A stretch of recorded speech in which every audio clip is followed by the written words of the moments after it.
Leo Marcos. Ano to? FLM Mayaman Challenge. Ito yung yung Francis Leo Marcos.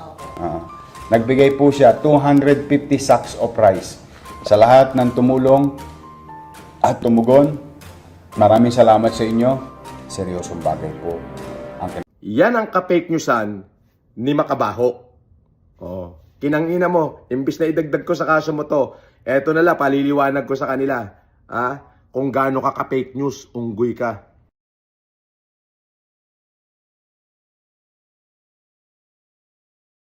Francis Leo Marcos. Ano to? FLM Mayaman Challenge.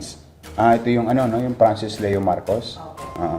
Nagbigay po siya 250 sacks of rice sa lahat ng tumulong at tumugon. Maraming salamat sa inyo. Seryosong bagay po. Good afternoon sa lahat. May nag-forward lang dito sa akin na itong si Makabaho. Ayan hanapin natin. Makabaho. Actually, pagka tinatype ko yung Makabaho, lumalabas na siya Makabaho. Ayan. Sinasabi dito ni Makabaho na nag-donate daw ako ng kiniklaim ko daw na nag-donate daw ako ng 250 sacks sa Maynila, pero ang sabi daw mismo ni Yorme ay 10 sako lang daw ang aking dinonate. Unang-una, Makabaho, kinang-ina mo, bobo ka talaga. Alam mo yung bobo? Bukod sa bobo ka ng mongoloid kang hindot ka, puro fake news talaga yung nalalaman mo.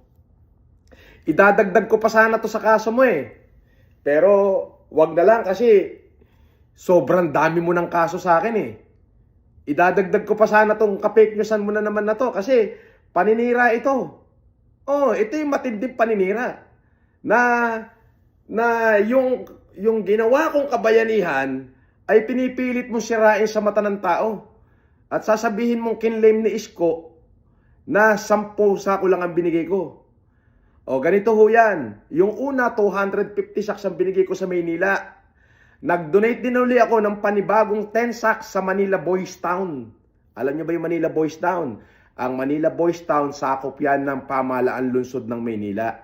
Kaya kung marinig niyo yung announcement ni Isko, Manila Boys Town, Francis Leo Marcos, nag-donate ng 10 sako. So, 2 beses ho ako nag-donate dyan. At ayan ang katibayan. Ano yan? Makabaho. Kinang-ina mo, fake news ka na naman. Paano kung dagdag ko kaya sa kaso mo yan? Kinang-ina mo ka, Makabaho. Pero wag na lang, marami ka ng kaso Di ba nag-interview ka kamo kuno ng asawa ko? Eto, dagdag ko sa iyo yan. Alam mo kung bakit? Yung in-interview mo, witness yan. Witness. Doon sa nagdemanda sa akin babae na asawa ko daw sa Caloocan. Yan ang witness. Tanga. Bobo ka. Fake news ka talaga, Makabaho. Well, anyway, wala na akong pakialam sa'yo. Hintayin mo yung subpuena mo, yung hearing natin, at pauulanan kita ng kaso. Mananawa ka. Idadagdag ko pa sana tong ka-fake newsan mo na to fake news ka talaga, hindot ka. Paano kayo maniniwala sa'yo? Puro ka-fake newsan, hindot ka. Kinangina mo.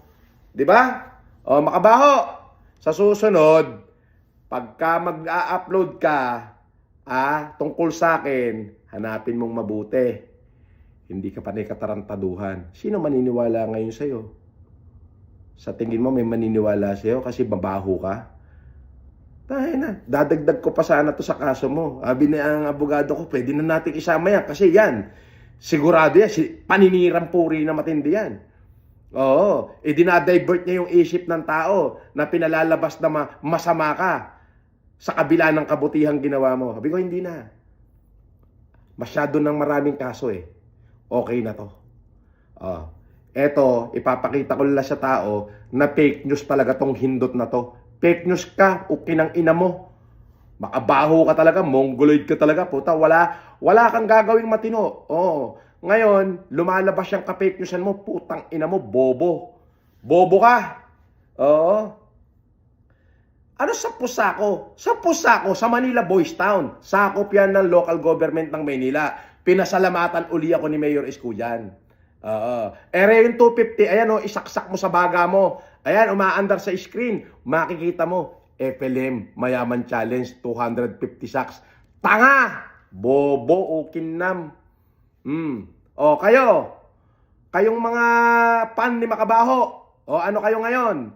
O, di ulaga. Ulaga na, tanga pa, bobo. Diba? Hindi ko na ito idadagdag sa kaso mo, kinangina mo. Oo. Kasi masyado ka ng tad-tad ng kaso sa akin. O, ito na lang. Ilalabas ko nila para malaman ng mga fans mo, ng mga kahunghang mo, kahongngang mo, na fake news ka na, bobo ka pa, unggoy.